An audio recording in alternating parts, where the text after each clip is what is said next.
ladies and gentlemen. Imagine standing at the edge of the unknown, with fear pressing in from every side, and yet feeling an unshakable calm within you.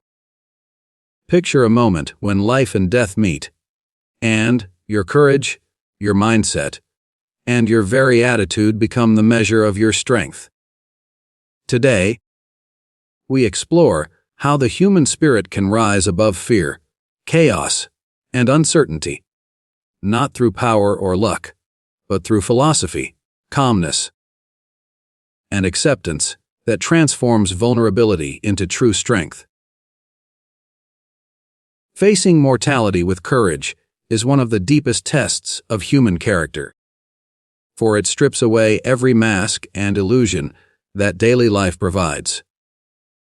When death stands near, all material possessions, titles, or positions lose their power, and only the inner strength of the soul remains.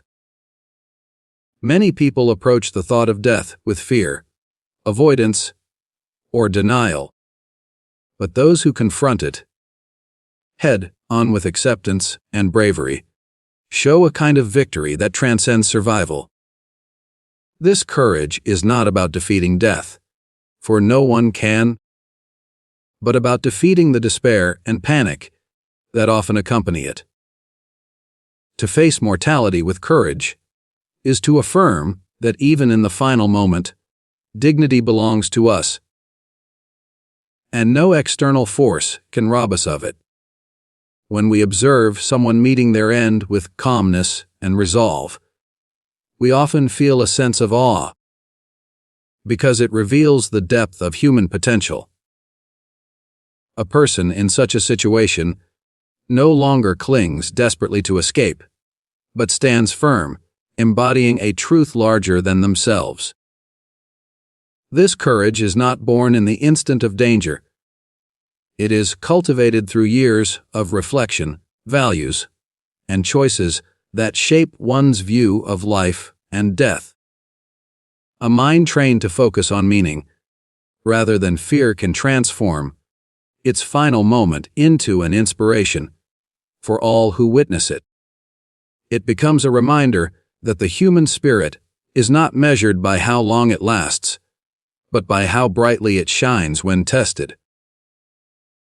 In the midst of war, conflict, or personal trial, the looming presence of death becomes more visible. Soldiers, captives, and ordinary people caught in extraordinary circumstances cannot avoid its shadow. Yet, within this unavoidable encounter lies the opportunity to decide how to respond. Some crumble, begging for mercy, paralyzed by the weight of the unknown. Others, however, rise with remarkable calm, as if to prove that fear cannot dictate their final hour. Their courage does not deny the reality of death, but redefines its meaning. They show that death is not the end of dignity, not the end of selfhood, and not the end of influence. In fact, courage in the face of mortality can echo far beyond the individual, inspiring others long after the body has been silenced. It is natural to fear the unknown, and death remains the greatest mystery humanity has never solved. Yet courage does not mean the absence of fear. It means stepping forward in spite of it. A person who faces mortality courageously may still tremble within, but they refuse to let that trembling dictate their final words or actions. Instead, they choose clarity, truth, or even humor as their companions in that last moment. This choice elevates them above their circumstances, because it shows mastery of the self, the highest form of power a human can hold. Even when stripped of freedom, surrounded by enemies, or standing before execution, the person who faces death, without surrendering their spirit, proves that courage is the final victory no enemy can conquer. History and literature have shown us countless examples where death turned into a stage for courage. It is not always the generals, the leaders, or the famous who display this bravery, but often the overlooked, the ordinary, or the powerless. In these moments, a prisoner about to meet his end can stand taller in spirit than the one holding the weapon. This reversal of power demonstrates that mortality is not the ultimate defeat. Losing one's humanity in fear is. True courage restores balance, for while death claims the body, the spirit's integrity remains untouched. It leaves behind a story that others carry forward, not of tragedy alone, but of triumph in the face of inevitability. To face mortality with courage is also to remind the living of how precious life is. It awakens the thought that if someone can meet death with composure, then surely we can meet life with greater boldness. We fear so many small things in daily existence: failure, rejection, uncertainty. Yet these fears shrink in the presence of death. Courage at the threshold of mortality becomes a lesson. If the greatest fear can be faced, then all lesser fears lose their hold on us. It urges us to live fully, to take risks, to embrace challenges, knowing that the end is inevitable. But how we walk toward it is a choice we make every day. The power of philosophy in crisis becomes evident when life strips us of control, comfort, and certainty. In ordinary times, philosophy may seem like a distant idea, something read in books, debated in quiet classrooms, or contemplated in solitude. But when the storm of crisis breaks, when a person finds themselves at the edge of survival, or staring into the face of death, philosophy steps forward as a guide and protector. It shapes how one interprets suffering, how one chooses between despair and dignity, and how one finds meaning even when circumstances are beyond control. The human mind, armed with philosophy, gains the strength to rise above fear, because it knows that what matters is not the event itself, but the way one perceives and responds to it. When individuals are tested by war, captivity, or personal tragedy, the principles they have built within themselves decide whether they crumble or endure. Philosophy gives structure to the chaos, offering a lens through which pain and uncertainty can be understood. For some, philosophy is rooted in faith, for others, in reason, and for many, in a blend of both. It does not erase the crisis, but it transforms the experience into something more than raw suffering. A person who has reflected on the meaning of life and the certainty of death can stand in their darkest hour with a sense of acceptance that seems almost otherworldly. Their composure is not accidental. It is the fruit of years of shaping the mind to see beyond the immediate. The battlefield, the prison cell, or the place of execution reveals the power of inner beliefs more clearly than any comfortable environment could. A soldier, who has trained not only his body, but also his mind with a philosophy of honor, may march into danger without flinching. A prisoner who believes that the spirit cannot be shackled can endure captivity with a calm that confounds his captors. A person whose philosophy teaches that death is not an end, but a transition can meet it with serenity rather than terror. Philosophy in such cases is not an intellectual exercise. It is a shield, a weapon, and a torch of light in an otherwise impenetrable night. Crisis often strips away the illusions people hold about themselves. The one who relied solely on wealth, status, or external validation finds nothing to cling to when these are removed. But the one who has built a fortress within, anchored by principles of courage, justice, or acceptance, discovers that they are not defenseless after all. Philosophy equips the mind to withstand not only physical suffering, but also the crushing weight of fear. It provides the logic to calm the racing heart and the perspective to silence despair. A person grounded in philosophy can say to themselves, "This too is part of existence. I cannot control the storm, but I can control the way I stand in it." That recognition transforms a victim into a victor in spirit, even if the body is broken or destroyed. Philosophy's true power lies in its ability to redefine what victory and defeat mean. To the world, survival may appear as the only measure of success, but to the philosophic mind, maintaining dignity, truth, or integrity is a greater triumph. A person who holds fast to their principles in the face of torture or execution proves that external forces cannot reach the core of their being. Their attitude becomes their victory, and their words, even at the end, become a legacy stronger than any weapon. The power of philosophy in crisis is that it turns the inevitable into the meaningful, the unbearable into the bearable, and transforms silence into a message that outlives the individual. Even those who witness such courage are changed by it. Observers see that while power and weapons can command obedience, they cannot command the soul of a person who has fortified themselves with wisdom.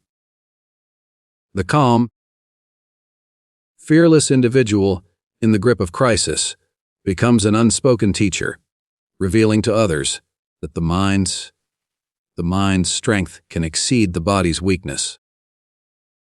Their philosophy becomes contagious, planting seeds of resilience in those around them. Such influence proves that philosophy is not an abstract pursuit, but a force that shapes human destiny, especially when the ordinary structures of life collapse. When crisis comes, everyone must choose what to cling to. Some grasp at denial, some at false promises, and some at panic. But those who have prepared themselves with philosophy grasp, instead at understanding. They may still feel fear, but they also feel direction. They may face pain, but they also face clarity. Philosophy does not promise escape from suffering, but it ensures that suffering does not consume the soul. It enables a person to stand firm when everything else falls away, and in doing so, they reveal the full measure of human greatness. The value of calmness amid chaos is one of the rarest, yet most powerful strengths a human being can possess. In times of stability, calmness may appear ordinary, even unnoticed, but when the world trembles with fear, violence, and uncertainty, the individual who remains composed shines like a beacon. Chaos tests the foundations of every mind. It presses against the heart, demanding panic, demanding surrender to confusion, yet calmness resists, offering clarity where everything else seems clouded. This calm is not an accident. It is a conscious choice, a discipline of the spirit, and a silent form of leadership that influences others even without words. When chaos breaks loose, whether in the battlefield, in moments of personal disaster, or during sudden life-threatening trials, fear often spreads faster than fire. People lose reason, they run, they collapse into despair, and their actions feed the storm instead of quelling it. In such moments, calmness becomes more than a personal strength. It becomes a stabilizing force for all who are near. A calm person can see clearly what others miss, can make decisions not out of fear, but out of wisdom, and can remind others through their presence alone that the situation, however dark, is not beyond endurance. Calmness is like a still center within a hurricane, untouched by the swirling destruction, giving hope that peace exists even in the midst of madness. This kind of calmness has a magnetic effect. When people see someone unmoved in the face of danger, they feel an invisible pull toward steadiness. They begin to believe that if calmness is possible for one, it may be possible for them as well. It is not simply a private shield. It is a shared strength. A single composed individual in a moment of chaos can inspire an entire group to resist panic, to stand firm, and to act with reason rather than blind fear. This influence demonstrates that calmness is not passive. It is active, powerful, and contagious. It can spread like fire, but unlike panic, it builds rather than destroys. Calmness amid chaos also reflects mastery of the self. It shows that the person is not ruled by instinct alone, but by an inner order they have cultivated. To remain calm when all else is crumbling requires discipline, reflection, and resilience built long before the crisis began. The calm individual has likely wrestled with fears in quieter moments, trained their mind to recognize the difference between what can and cannot be controlled, and learned to place their trust in principles greater than immediate circumstances. In the moment of chaos, this preparation manifests as serenity. It may seem effortless, but in truth, it is the fruit of years of shaping character. Chaos demands a reaction, but calmness responds instead. Where fear would scream and struggle, calmness listens. Where panic would scatter, calmness gathers. Where despair would paralyze, calmness moves forward with steady steps. This quality allows a person not only to endure chaos, but to transform it. For example, in war, a soldier who remains calm can lead others safely through danger when confusion might otherwise claim lives. In personal crisis, a calm parent or leader can comfort and direct those who would otherwise break down in tears. In the face of injustice or death itself, calmness can demonstrate that the spirit cannot be defeated by external force. The true value of calmness lies not just in survival, but in its symbolic power. To see someone composed in chaos is to witness hope made visible. It assures others that dignity can exist even in disaster, that the human spirit is stronger than circumstances, and that peace is not fully destroyed, even when violence rages. This presence becomes a lesson for all who observe it. That calmness is not the absence of chaos, but the ability to remain whole within it.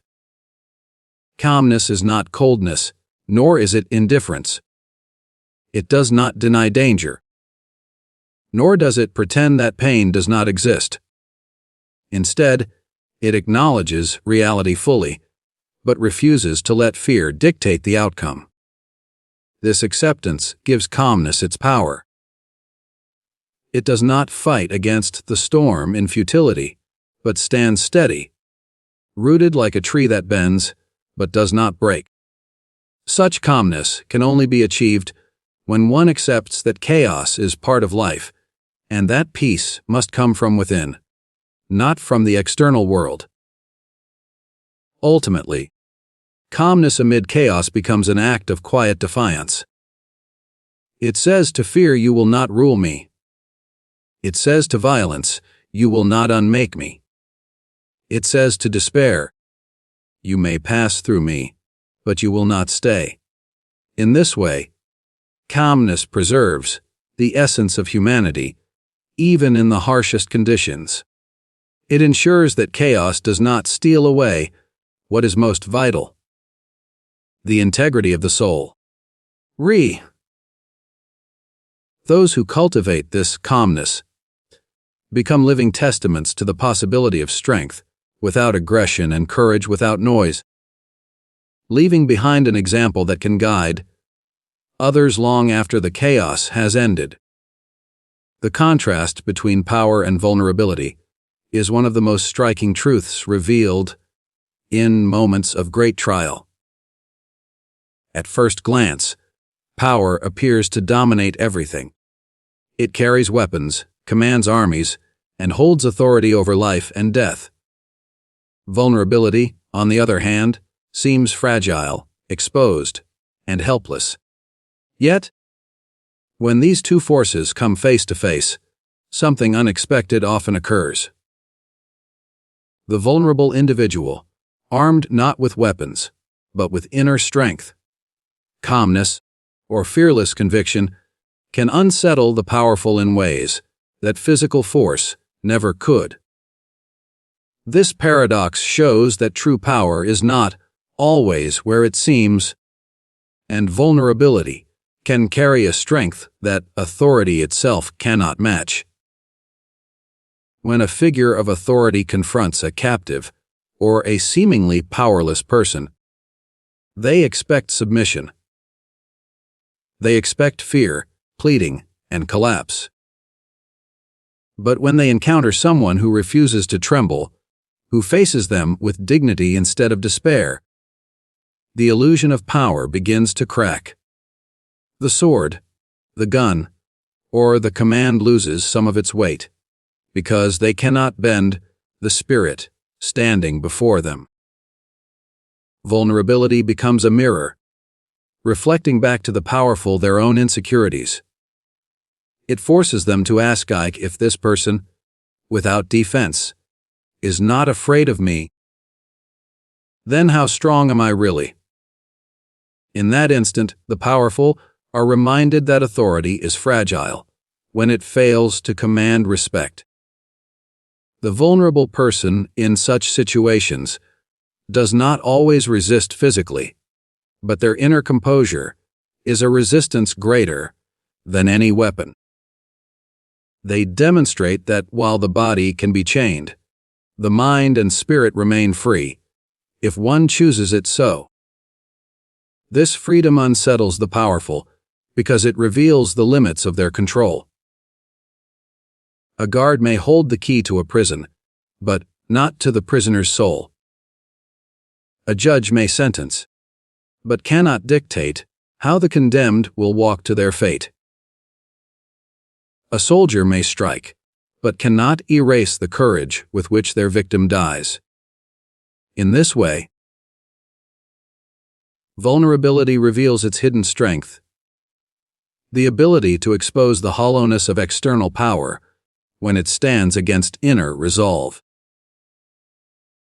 History and literature alike remind us that the powerless often leave a greater legacy than those who seemed untouchable in their time. The conqueror may command armies, but it is often the prisoner, the martyr, or the silenced voice that inspires generations. This is because people recognize that vulnerability met with courage is more powerful than domination achieved through fear. Authority fades, but the image of someone standing unafraid before overwhelming force remains vivid in memory. The contrast between power and vulnerability reminds us that true greatness lies not in the ability to control others, but in the refusal to let others control the soul. This dynamic also challenges the very meaning of strength. Power is often measured by force, by the ability to impose one's will. But vulnerability redefines strength as the ability to endure without surrender, to face inevitable loss without collapsing, and to carry dignity even when stripped of every protection.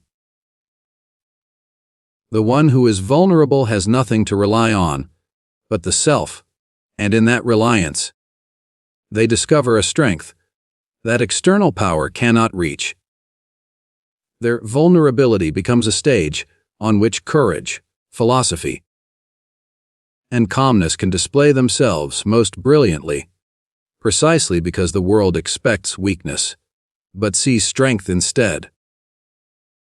For the powerful, this confrontation can be deeply unsettling.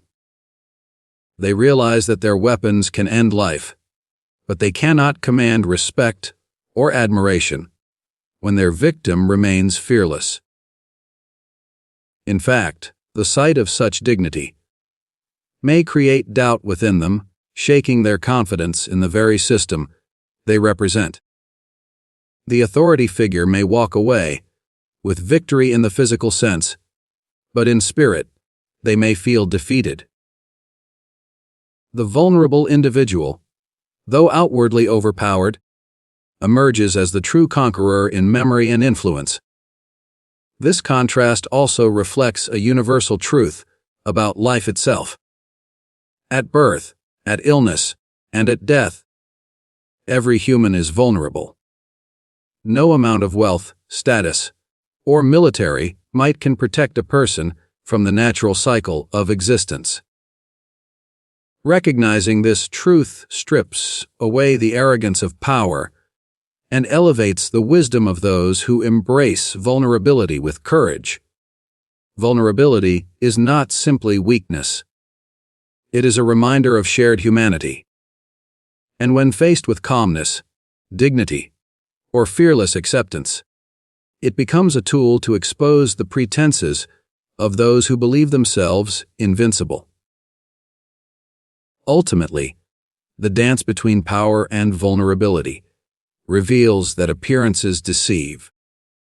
The uniform, the weapon, or the title may seem to embody strength, but true power is measured by the spirit's response when it has nothing left but itself. Vulnerability, when embraced with courage, becomes an unshakable fortress that external authority cannot penetrate. The powerful may control outcomes, but the vulnerable can control meaning, and meaning lasts longer than any command. In this way, vulnerability, when filled with dignity, becomes the highest form of strength, one that reshapes not only how the individual is remembered, but also how the powerful themselves are judged. The legacy of words and attitude often outlives the body, especially in moments where life and death meet face to face. A person may not survive a crisis, may not escape the inevitable, but the way they carry themselves in those final moments leaves an imprint that cannot be erased. Human beings remember not just what was done, but how it was done. Not just the outcome, but the manner in which it was faced.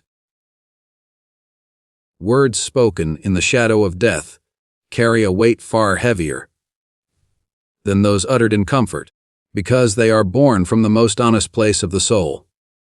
Attitude, too, becomes a legacy, whether it is fear, anger, despair, or, more inspiringly, courage, dignity, and serenity. These final expressions of the human spirit echo long after the voice is silenced. When a person accepts their fate with calmness and speaks with clarity, those who witness it find themselves changed. Their words are not just sentences, they become teachings. Their attitude is not just behavior. it becomes a model for others to follow. The condemned may leave the world, but their spirit remains alive in the memory of how they stood. A trembling plea may reinforce fear in those watching, but a fearless remark or a dignified silence strengthens them. This is why history remembers final words, why people pass them down through generations, and why the last attitude of an individual often defines their legacy more strongly than all their earlier achievements. Attitude in crisis reflects the truest essence of character. When comfort is stripped away, when no hope of escape remains, the core of a person emerges. Some meet this test with bitterness, others with resignation, and still others with a spirit that refuses to be broken. That spirit becomes immortalized in memory. A defiant smile, a thoughtful reflection, or even a simple expression of peace can move those who witness it more deeply than 1,000 victories on the battlefield. For it is in the moment, when nothing remains to be gained or lost, that the purity of character is revealed, and this purity is what leaves a lasting mark on human hearts. Words spoken at such times often become larger than life. They are repeated not only because of their content, but because of the context in which they were spoken. A fearless phrase uttered before execution, a calm declaration in the face of violence, or even a gentle word of comfort to others in a moment of despair becomes timeless. These words resonate because they are seen as the distilled wisdom of a life lived, compressed into a few sentences before silence. They give others strength, reminding them that courage is possible, even in the darkest hour. The legacy of words in such moments is a reminder that language, when rooted in courage, outlives physical existence. Attitude, perhaps even more than words, speaks with power. Some individuals meet their end with silence, yet their composure tells more than words ever could. Others use humor to face fear, showing that even in the last instant, the human spirit cannot be subdued. Some choose to show kindness, offering comfort to others, rather than clinging to their own fear. Each of these attitudes teaches a lesson, one that observers carry forward. These lessons spread far beyond the moment itself, shaping how others approach their own struggles, their own fears, and ultimately, their own mortality. It is not the length of a life that makes it meaningful, but the quality of its conclusion. A short life, if ended with courage and clarity, can inspire more than a long life lived in mediocrity. The legacy left behind is not measured in years, but in the strength of spirit displayed when years run out. The powerful may try to erase the memory of those they silence, but the words and attitudes of the fearless survive, whispered in stories, written in books, and carried in the hearts of those who admire them. In this way, the individual who seemed powerless in the moment continues to wield influence long after their departure. The legacy of words and attitude also serves as a challenge to the living. It asks, how will you carry yourself when your own moment of trial arrives? Will your words give strength or spread fear? Will your attitude inspire or diminish? These questions linger, because the examples of those who faced death with dignity remind us that we, too, have a choice in how we face life's smaller trials. If someone could meet death with courage, then surely we can meet everyday struggles with patience, grace, and resilience.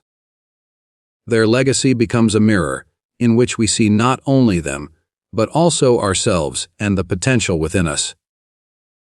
Ultimately, words and attitude in the final moment are a kind of immortality. They remain when the body is gone, they spread when the voice is silenced, and they inspire when the person can no longer act. The condemned may lose their life, but they gain something greater, a place in the memory of others as a symbol of courage. This legacy is not accidental. It is the deliberate choice of how to face the inevitable. And in that choice lies a power greater than any weapon, for it conquers time itself, reminding generations that dignity, courage, and clarity are the true marks of greatness. Motivation through acceptance is one of the deepest forms of strength, because it transforms what most people resist into a source of peace and clarity. Life is full of uncertainty, and death is its one certainty. Many spend their days avoiding the thought of mortality, clinging to the illusion that it can somehow be postponed forever. Yet those who learn to accept life's fragility are not weakened by this awareness. They are liberated by it. Acceptance does not mean surrendering to despair, but rather embracing reality with open eyes and choosing to live more fully, because time is precious. In this way, acceptance becomes a wellspring of motivation, urging us to use each moment wisely and courageously. When a person accepts that every life has an end, fear loses much of its grip. Fear thrives on denial, feeding on the mind's desperate attempts to avoid the inevitable. Acceptance, however, cuts through this cycle. It whispers that death is not an enemy to be outrun, but a truth to be understood. This shift of perspective removes the heavy chains of anxiety and allows a person to focus not on how long life will last, but on how well it will be lived. With this awareness, each day becomes an opportunity, each encounter a gift, and each challenge a test worth meeting with dignity. In moments of crisis, acceptance can turn despair into courage. A person who refuses to accept reality spends their last energy fighting against what cannot be changed, leaving little strength for clarity or peace. By contrast, someone who accepts their fate is able to remain calm, to think clearly, and to inspire others with their composure. This calmness does not arise from weakness, but from strength, because it requires the discipline to set aside fear and meet reality directly. Such composure becomes a silent message to others. If acceptance is possible in the face of death, then surely it is possible in the lesser trials of life. Acceptance also transforms values. When people understand the fragility of existence, they begin to see what truly matters.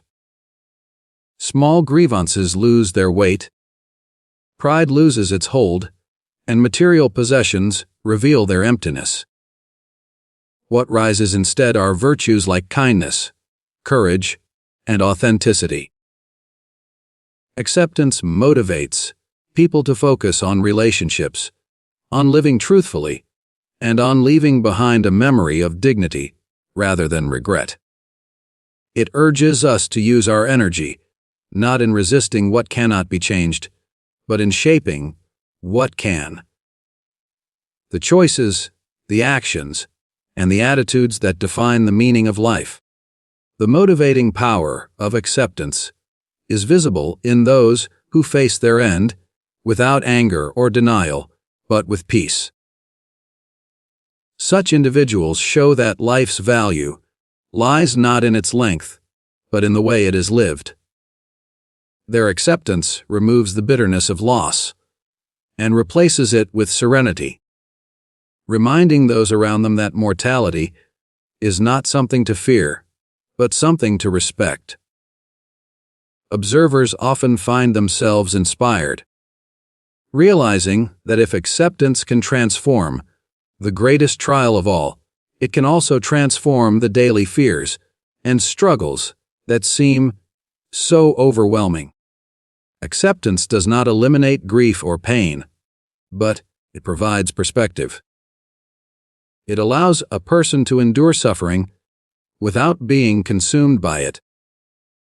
It teaches that while pain is real, it is not eternal, and while death is certain, it is not the end of meaning. This perspective fuels motivation to live with purpose, to make choices that reflect integrity, and to find joy even in simple moments. Knowing that time is limited does not make life less valuable. It makes it infinitely more precious. Each breath becomes significant. Each act of kindness becomes lasting. And each moment of courage becomes part of a legacy that endures. The deepest motivation born of acceptance is the freedom it gives. Without the fear of the inevitable, a person can live boldly, take risks, speak truth, and embrace challenges. They are no longer paralyzed by the thought of failure or loss, because they understand that all of life, including its ending, is part of a greater whole. This freedom allows them to act with clarity and strength, inspiring others not with empty words, but with a living example of courage. Acceptance becomes not just a personal strength, but a shared gift, offering peace to those who witness it. In the end, motivation through acceptance is a lesson for every person. Life is fleeting, and none can change that truth. But within that truth lies the greatest opportunity: to live with intention, to face challenges without fear, and to meet the end not as a defeated being, but as someone who embraced the journey fully. Acceptance does not diminish life, it magnifies it. It teaches that while we cannot control the length of our days, we can control the depth of our spirit. And, in that control, lies the greatest motivation to live with courage, peace, and purpose. In the journey through these reflections, one truth stands above all. The measure of a life is not in its length, but in the spirit with which it is lived and faced.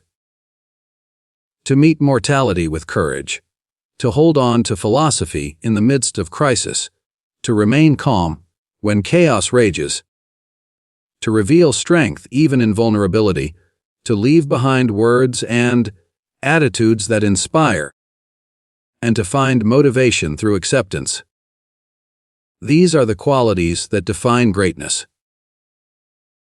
They show us that dignity cannot be destroyed, that meaning cannot be silenced, and that the human spirit, when tested, can rise above fear. Each of these lessons is not only for the final hour, but for every hour we live. They remind us that courage is possible in the ordinary struggles, that calmness is possible in daily storms, and that acceptance can make every moment meaningful.